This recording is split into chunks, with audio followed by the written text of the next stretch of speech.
Welcome back. I'm actually out driving my truck here, and as you probably can imagine, I have dropped off the Mustang. So that's great. So that is now gone. I have been paid and it is out of my life forever, probably. So that's really great. One car less. And yesterday I checked through my notes in my phone. I have a notepad in the phone where I have all my cars, and I have them listed as road legal, drivable and non-drivable. And my overall goal in general is to take all my cars up to the drivable level. But I realized yesterday that I had 16 cars, and now that we sold the Mustang I have 15. And my overall idea is that I should have 10 cars or less. But looking on what I have, I don't know how I'm gonna get down to 10 cars, because I basically want to have them all. And the Oldsmobile is leaving. That is been decided even since I bought it. But other than that, I'm not really sure. I've talked about selling the Super B, but I know that when I take that thing into the garage and we start working on it, I'm not gonna want to sell it again. So yeah, I'm not really sure how I'm gonna get down to that 10 car point again, but we'll see what the future will bring. But I'm gonna head home here, and I gotta say, I like the BMW for what it is. It's cheap, it's a beater, I don't care about it, but it's here in my truck where I belong. I like this so much more than the BMW, and in driving American cars in general, it's just where I'm at. But something I'm starting to reconsider while driving the BMW is the engine choice for this. I have some troubles with this engine, and I want it gone, and I want something else. And now I recently sold the small block I was intending to build for this truck, and so I don't have any engines lined up for it at the moment. And now I have two engine options that I'm considering. Either we go for some sort of LS engine, or the truck version, the LM7 or something like that, the LS platform. And that would definitely get the fuel consumption down. It would be a good platform to build on. We could build a turbo setup, have 500-600 horsepower or something. I've never seen this as a muscle truck, but it would probably be pretty fun. And it would definitely pull a trailer with that kind of horsepower. So that's one thing I'm considering. But after driving the BMW, I'm more and more thinking about the diesel alternatives. And I've never seen this truck as a diesel, but why not? So in that case, I'm looking at a Mercedes OM 603 or 606. And I mean, obviously it would be nice to have this thing in the 20 to 25, probably more to the 25 miles per gallon range of diesel. And I mean, I want to say that you don't care about fuel consumption, but in the back of your mind, it always feels better when it's not taking as much fuel. So I like the BMW more because it's so cheap to drive. If it was expensive to drive, I would never have it. So obviously it would be nice to have a diesel in this thing. It would definitely pull a trailer better than this engine and have better fuel economy. The LS engine would also get better fuel economy than this, but not as good as the diesel. So yeah, I'm not really sure right now. We'll see what engine options will appear in the future. But that's what I'm thinking about right now. But anyway, now I'm gonna head home here, and we're gonna see if we can do some progress to the satellite to make it run longer and towards making it drivable. So we'll see what we can do. We're back home here to do some more progress on the satellite, and we got it running, or at least made it start and make some noise yesterday.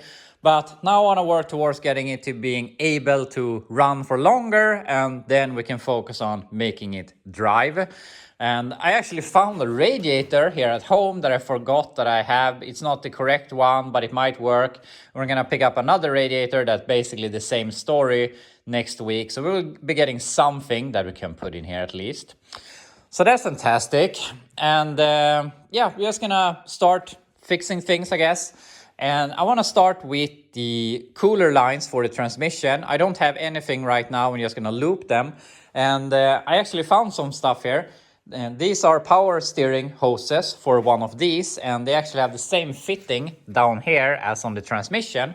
So we're gonna cut these, take these two ends, put them on the transmission, put a piece of hose in between them, and that's gonna loop our transmission.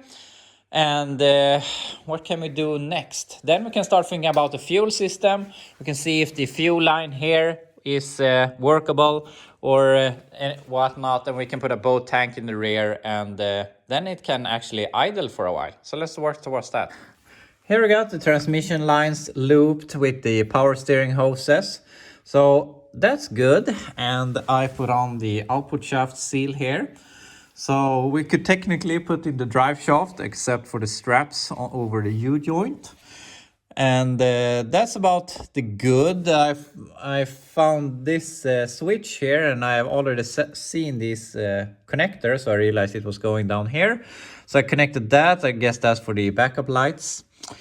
So that's good, but I realized something. Here we have the kick down arrangement. But I realized we're missing the shifter here. It's supposed to be a rod or a lever like this here, which is supposed to be connected to this thing. So we're missing some stuff here, but shouldn't be all that hard to find one of those. But obviously we need one before we can drive it. We could put it in gear, but it's going to be really hard to switch gears. So I don't think that's going to be too hard, but we need one. And I've actually contacted the person I bought this engine and transmission from, and maybe he can have this lever. Maybe he has a cross member, and I've asked about the radiator, so we'll see. I'm gonna visit another friend here close by that has a lot of Mopar stuff. He might have some of this also, so we're gonna manage to fix it. But yeah, we're done with the transmission for now. So now I think we're gonna look at the fuel system. So I'm gonna check the fuel line and see if we can put a boat tank in the rear and make it work. I removed all of the old hoses. I blown through the line and it was not clogged, and I took some brake cleaner in it and blew that all out also. So I hope that that's clean. I have hooked it up here to the fuel pump, and it's all connected up to the carb. This line is a bit dry, and I don't like having the filter up here. I like having it on the suck side, not on the pressure side. So I'm gonna redo this now, but there is definitely gonna be some junk in the fuel line, so I thought that might as well get in this filter, and then we can redo it.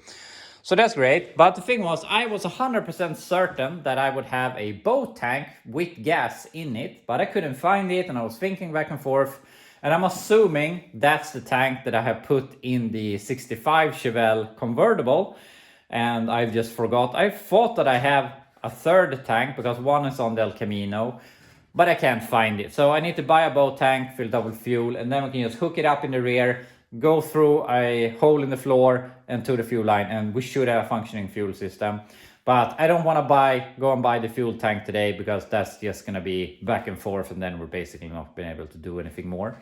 So we're going to wait with that. We can fill the carb up with fuel and have it running for a bit longer, try and rev it and so on.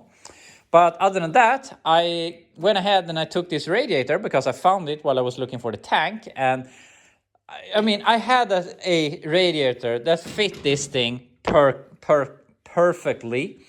And this was the radiator, or this was among the parts I traded for the two 305s. And that was like 3 weeks ago, and I had already forgotten that I got this with those parts. And this is completely perfect. It's the wide 26-inch radiator, and it has the lower one on the correct side as the water pump, and the upper doesn't really matter. I'm not sure if this is correct or not, but it's definitely gonna work for what we are doing right now. So I had the perfect radiator all along, and I've been checking my cars here, and this has the 26, the Cuda has the 22, and the Super B has the 26. So we still need both a 26 and a 22 for the other cars, and I'm gonna pick up a radiator next week, which I think is a 22, that we can put in the Cuda. So yeah, as I said, everything just works out with this thing. So I'm gonna put this in place before I forget it and shred it with the fan and see if I can find, I think that hose is gonna fit, but that hose that I got with the engine is too short. So we're gonna see if we can solve something. Otherwise we have to order a cooler hose. But yeah, this is just working out perfectly. But yeah, fix this and then we can maybe try and run it for longer. I got the radiator in. The lower hose fit, but it's a bit too short, but it works. The upper one, I found one that fit decently, but it's not perfect. But at least we have the cooling system hooked up. But unfortunately, it's leaking quite a lot, and it's leaking here in the bottom where you can see the cooling fins are missing. Now I opened this thing to drain it so it wouldn't get all over, which it did anyway. But hopefully we can get this out next week and we can hopefully seal the leak here so that we can use this radiator. But at least it's in the car and we have everything hooked up. So that's great. And I filled up the power steering. I put 2 quarts into the transmission just so that's not dry.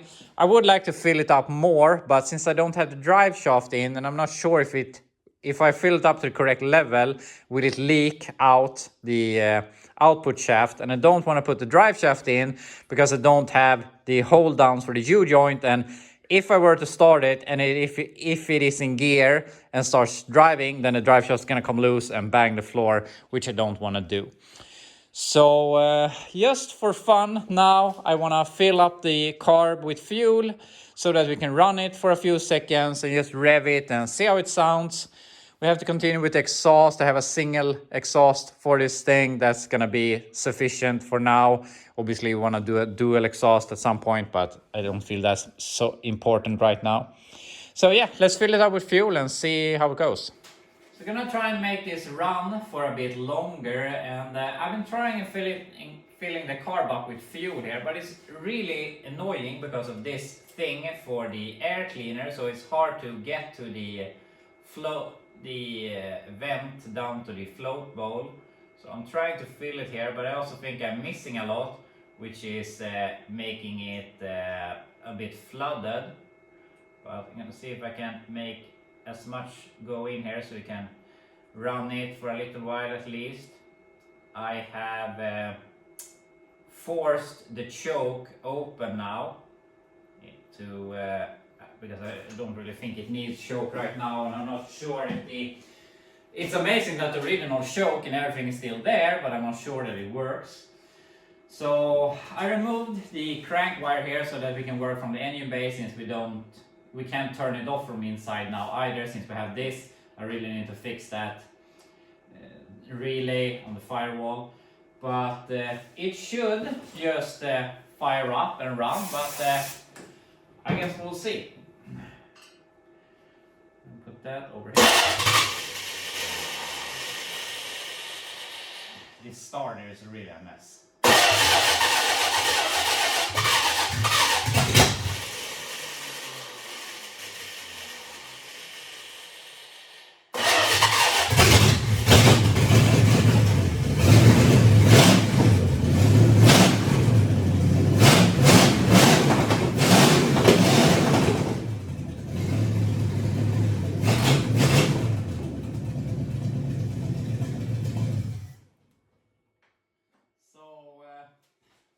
We can't say too much from that, but it runs, it revs, and I really think that this engine is going to achieve everything I want out of it.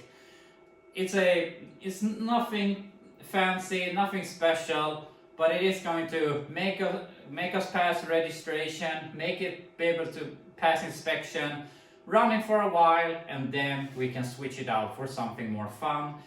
And we'll see how everything goes, but maybe we will take this and put in the CUDA later on, or something like that. We'll see. But I think it's a great drivetrain, at least for 800 bucks. And as I said, it's gonna do everything we want it to. So that's great. There's obviously a bunch more stuff we need to do here, but I'm out of time here. As I've talked about earlier this week, there's a school break right now, and my kids and my wife are home, and we have some other stuff that we're gonna do this evening, so I have to quit early. But next week we'll be back without any breaks or anything, with some longer work days. And obviously today we lost a bunch of time getting the Mustang out, but that was definitely worth our time. So yeah, next week we will be back in as usual with some more progress, but I'm really happy with what we have achieved this week. We got the BMW inspected, we got this thing into the garage, we have made great progress on it, we got rid of the Mustang, I have a set of headers for the Oldsmobile, and yeah, this has been a really good flow this week, so I'm really happy with that. So next week I am dead certain that we will have this thing running and driving in some capacity to at least make it drive out of the garage, and we can I'm not sure, I haven't really thought of how long we're gonna work with this or where we're gonna draw the line, but I'm pretty excited to keep on working on the Oldsmobile to make that run and drive. So we'll see. And also, it's really warm here today, the snow is melting like crazy, and that just brings up my mood, because I realize I've been in a pretty severe winter depression last month here, so I'm really happy to see some spring weather. So yeah, that's where I'm gonna leave you right now. I hope you enjoyed hanging around this week, see my progress, and I hope you have a great weekend, and I'll be back to you on Monday and see what we can do.